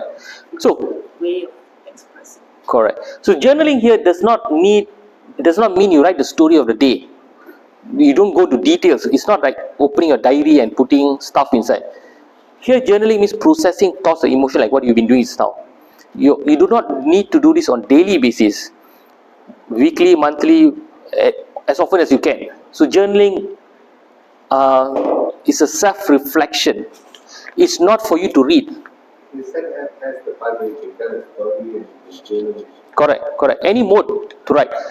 Okay, why the word journaling has been around long time? Because there is a neural pathway between the brain and the hand, the fingers. So when there's a circuit connection, you're writing down or you're drawing, you're expressing expression, the thought processes just post it out. That's why some people are very creative in painting, drawing or writing. When they are in that zone, that flow state, the creative process starts. So when you start journaling, you need to be in that zone so that your emotions are being expressed into that document. It's not for you to read, but for the brain to process this information. When the flow starts happening, it's processing. We do not need to know what it means, but we just have to let it, to allow it to happen. So we need to allow the healing process to take care. So once we are in that we are in the parasympathetic flow state, the body will take care by itself. So Does it now with the yeah, typing there's a lot of articles being actually against that theory. Digital technology has taken away the creativity from human beings, because we have an organic circuit here, and this organic circuit is being shut down. We are going to the shortcut mode. So that causes a lot of problem for the kids, and that's why the current generation, they made a comparison between this generation versus in the 70s and 80s. We have the highest ADHD people compared to previous group, because this circuit is being shut down. So we have two brains. We got this organic brain, another brain in the tummy. Our endocrine system, our brain system is here, second brain they call it. And we have neural pathways, a lot of circuits in the body. So one circuit is brain finger.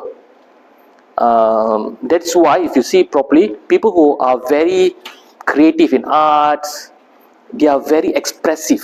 They are very a bit, I would say calm. They are very emotional type, because their circuits are different. like books that is handwritten, like Correct. Pictures, Yeah. Lord of the Rings, Harry Potter, are still the highest selling books. Correct. Maybe something that So digital app is good, but I still believe digital app as a conscious level. See, when you journaling, your subconscious component comes online. So when subconscious component comes online, it becomes more creative, because that's where creativity stores, being housed. Digital comes in the conscious part of the brain. You're thinking into that process. At least it is something better than nothing lah. It's a stepping stone to the next level, to certain awareness. So journaling, I am not a person who like to write emotions, but I have my own book where I write down stuff. But it's not for me to read next week. It's not for me to read next month. It's for me at that moment. I want this process to complete. I have something. I just write it down.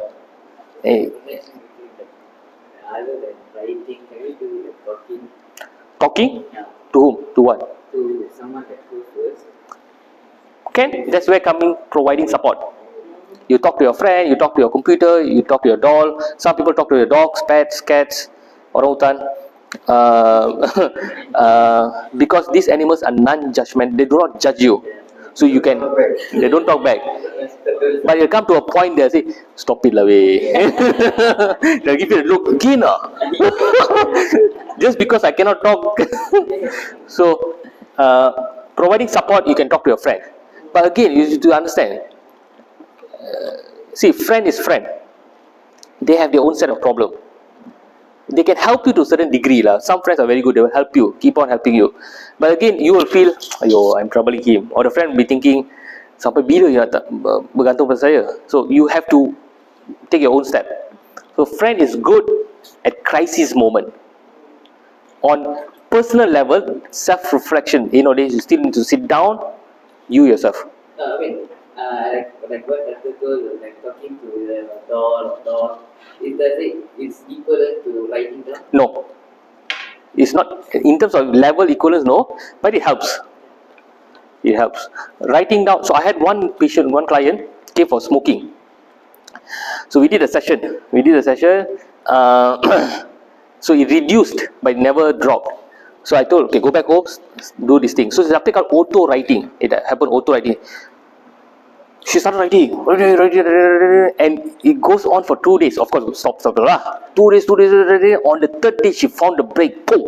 She and the cigarette broke. No more relationship, because she was forming a relationship with a cigarette, and the cigarette was her best friend, and the best friend is writing its emotion on that paper, and she's seeing the best friend's emotion on the paper, and the best friend is the cigarette. So now she's having dialogue with the best friend. And then when she's having the dialogue, suddenly the relationship says, okay, the cigarette telling, bye-bye. So it broke. So does it happen to everyone? No. But it's a process everyone needs to go through. Because who knows, if it works for you. If it works for you, work. If it doesn't work, it will work eventually. Because the neural pathway is there. So if it's there, it's given by nature. It has to have a purpose. Just like our umbilical cord, no one knows. Okay, not the umbilical cord, appendix. Appendix is an organ where people say not functioning, but it has a function. It has a function. It's part of your endocrine system, but they don't talk about it. Providing support, is it providing support or get support? Is it our act of giving support? Both. When you provide support to another person, you will get the support from that person. Or when you provide support to another person, another community or group, you get to know about the supports that being there. So of course, get support. Under the word support here means either you get involved or you provide. It's a. The reason why I'm asking for the happiness is that support providing the support. Correct. True. Correct. So engaging in creativity. What do you think? Just now you said singing, drawing, singing, dancing, whatever. So coming out ideas, brainstorming. If it is, you see, it has to be very organic. Cannot be generic. It cannot be something that you think everyone says to do this, I should do lah. No, it should be very you lah. Sorry. What comes natural to you? Correct. Like so, for me, see, when I plant tomato, the plant. So seeing the plant sprouting, so it gives me the curiosity. See, the small tiny seed has the potential to grow huge tree. But if you take that seed and leave it on the table, it will never grow. But the same seed, you put soil, you put water, you put fertilizer, poof, it sprouts. So imagine how powerful the tiny seed is. If it is in the right medium. Same, if the emotion is the right medium, it sprouts very nice. But if the emotion is the right, not being processed, is just on that thing. If the same seed is being put in longkang, it hangzhou. So mine is a seed lah. Alright. Suppression, expression. So remember we were telling expression is good. You have emotion, you want to express it, is good. Again, you have positive and negative expression. Positive expression creates clearance. You let it go. So healthy or not healthy? Expression promotes clearance. That means you let go your emotion. So is it healthy or not healthy? Depends. Correct. So again, you need to discern. You need to use your conscious mind to decide, is it a healthy expression or not expression. So example, the staff is not performing well, and shock. So you're expressing out your anger. You feel, okay, I'm relieved. I've expressed out my anger. But what happens is, people don't see, I've expressed out anger. Anger is coming from a point of angry. So your sympathetic drive is there. You have started a process, sympathetic tone. Loop. So if you're coming out from a point of, I'm expressing gratitude, I'm expressing cooperation, I'm expressing positivity, you're coming from a different loop. You're coming from a loop of positivity. Then the whole energy system changes. So healthy versus unhealthy. So your sympathetic tone and parasympathetic. So always we have to be conscious of our expression. Of course, suppression is negative lah. But there's another fine line between suppression versus acceptance. It's a very fine line. Acceptance happens at emotional level. You accept something truly at emotional level. You're not suppressing. For example, you want to express anger at the person because the person has eaten your curry puff. So you want to express your anger. Acceptance is, it's just a curry puff lah weh. I accept it. Curry puff, tomorrow lah. So there's acceptance. So it's a very fine line. Acceptance comes from emotional level where your mind has already fluctuated a certain energy level. When you feel, it does not matter to me anymore. Alright, so of course that is the ultimate step lah. A person in the acceptance mode will never fluctuate between energy levels because they always stabilize there. Linking to physical health, of course, when you express angrily, sympathy goes up, your heart rate, your heartbeat. So imagine a person having heart disease, he's angry all the time, smoking, so it causes negative heart lah, negative bad effect for the heart. Versus a person who's expressing confidently, calm, productive from a positive standpoint of view, the whole relationship becomes better. In fact, socially, I think we all know how it affects people. If you express, for example, you express to your child in a good way, outcome is good. Express in a bad way, outcome is bad. I think this one no brainer lah. Alright. Before we go on, let me.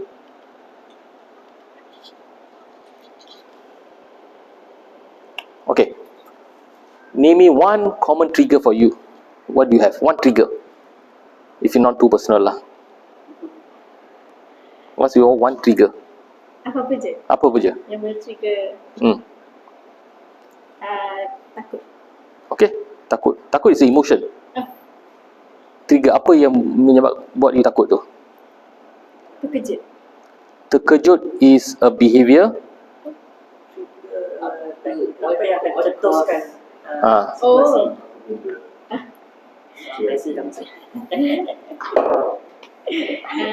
Shaking. Shaking is a physical response. For example, hari tu ada late after lunch timing kan, and then you had your anxiety, you started shaking kan. So apa yang menyebabkan anxiety and shaking tu? Stress of what? Alamak, I came late ke? What people think about me? Will my boss marah ke? And everything kan. Overthinking. Okay, so overthinking is a trigger, a thought. Under trigger got thoughts. So thought can be a trigger. So that's your trigger. So it's not the situation. Situation you've forgotten already. Situation is you're late. But the thought comes in first. Thought is the one becomes the trigger. So for everything that you have trigger. So you need to take a step back and identify trigger. We need to identify trigger. If you don't identify trigger, you can never get out of the loop. What would be your way to manage your emotions? Manage my emotions. One is I pause for a moment. I ask myself whether I responded well. But sometimes I do have situation that because I want to respond fast, I don't think about it. It's just that it's like come and go. That's it. So I make a wrong judgment over that. So to work on the emotion towards the trigger, I just keep quiet. So that's avoidance. Yeah. That's avoidance. Alright. The best way to analyze these processes, the conscious mind needs to take a sit back. The subconscious mind needs to come because you are playing with emotions. When you want to look at your trigger. You're playing with the thinking mind, conscious mind. Then thinking mind needs to come online. So thinking mind, you are very good. See, what you're doing now is thinking mind. Now we need to, subconscious mind needs to come online. Okay, remember I told you parasympathetic is sympathetic? Parasympathetic is always online. Subconscious mind is parasympathetic, is always online. The sympathetic is the on and off. So every day we are in sympathetic tone. Why? Because of our conditioning. From child, people have been saying, belajar, dengar, faham, whatever. From child until now, it's always sympathetic tone. So the only way for emotions to be processed, subconscious mind to process, sympathetic needs to be shut down.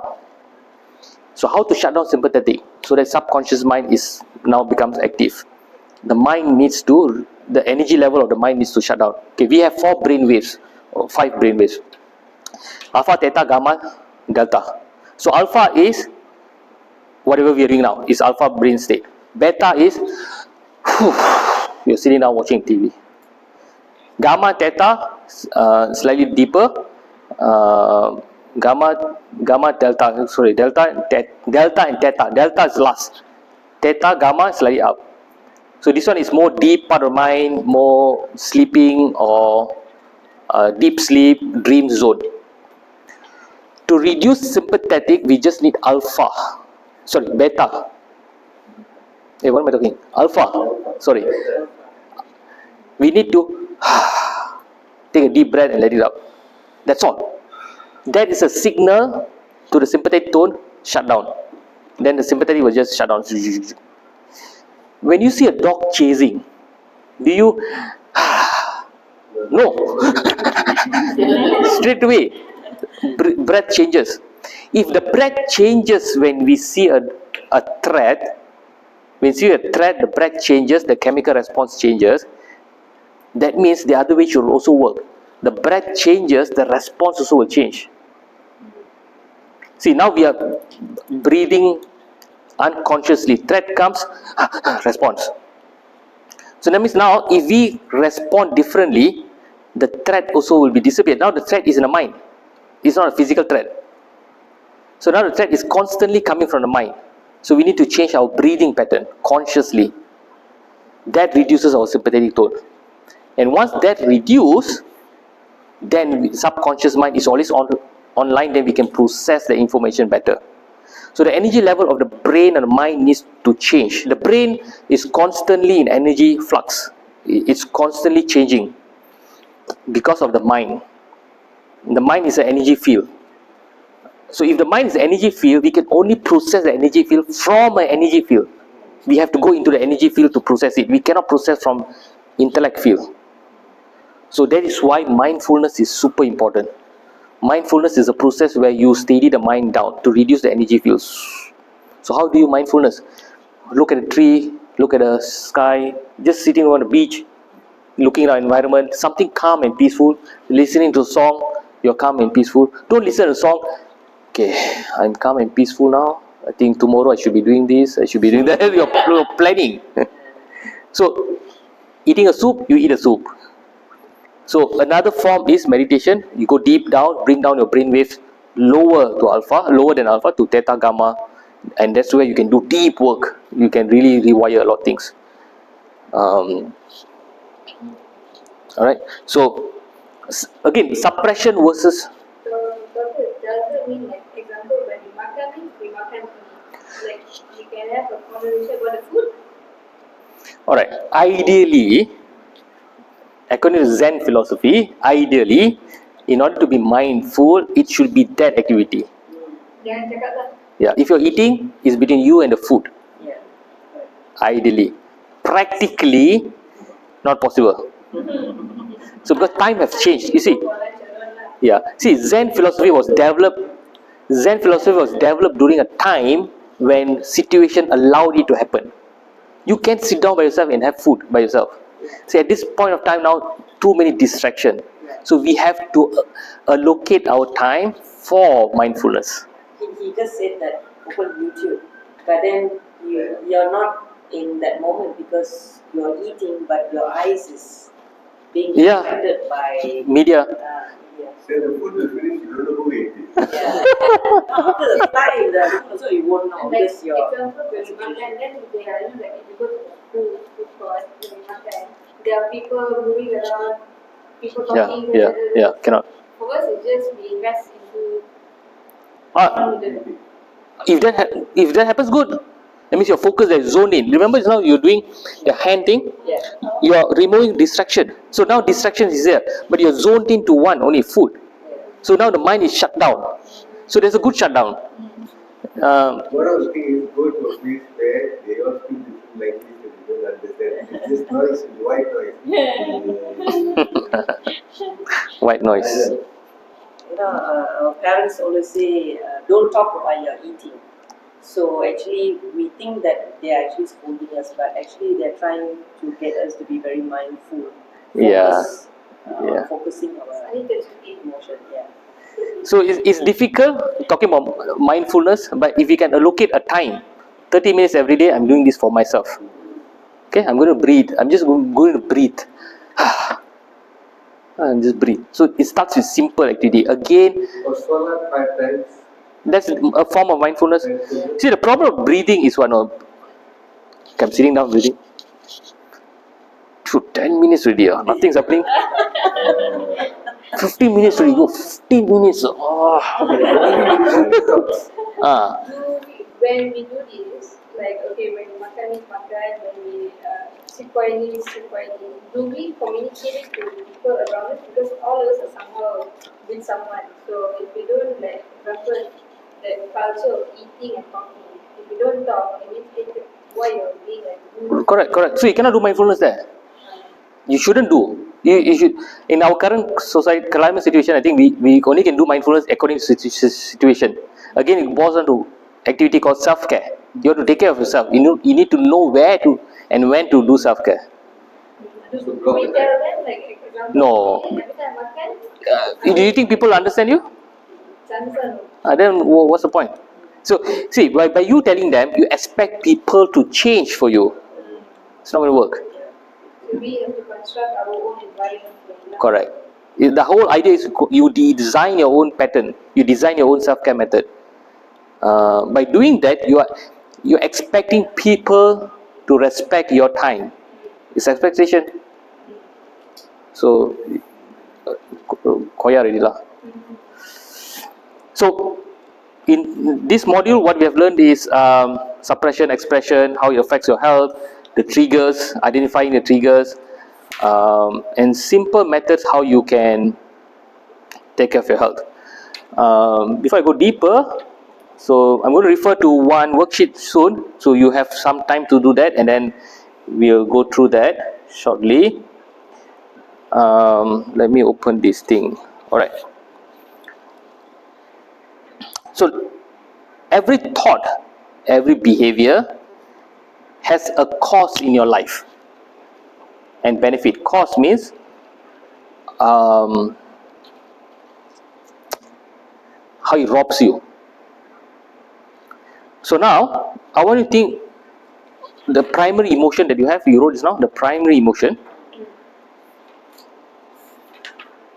What is the one thought or one behavior you would like to change in regards to the emotion? One thought or one Yes, thought or behavior.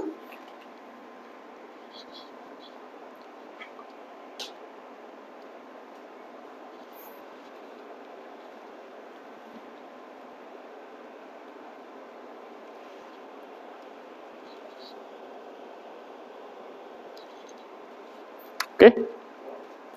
Now, look at the thought or behavior, whatever you wrote. By doing that, what's the sacrifice you have to do for that, or what's it going to cost you? Is it going to cost you money, time, relationship?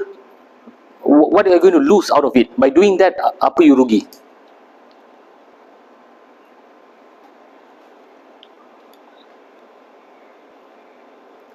Versus, on the other side, by doing that, apa you untung? How beneficial is it for you?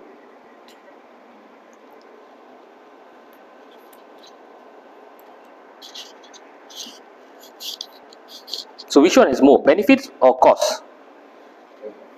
Okay. If it's more beneficial, what's that one change that you're willing to do to make it happen?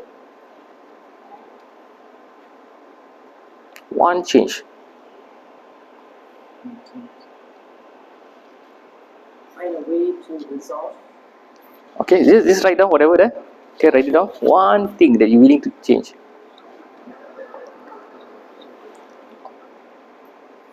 Okay, all got? So that is called adaptive behavior. The last one is adaptive behavior. If you notice that one you wrote, is it avoidance? Is it avoidance? Or is it reducing or what? It's definitely not avoidance lah. Confronting falls under Sorry? confronting when It's not avoidance. Avoidance means confronting is totally different from avoidance. So it's positive. So my question now is, whatever you wrote there, is it avoidance? No, it's finding solution. It's definitely not avoidance. Yes, correct. Cycle break. Yeah, you're not running away. Avoidance. So once cycle break, this whole thing will collapse. So one universe settle. So that's the only way to break the collapse, the system.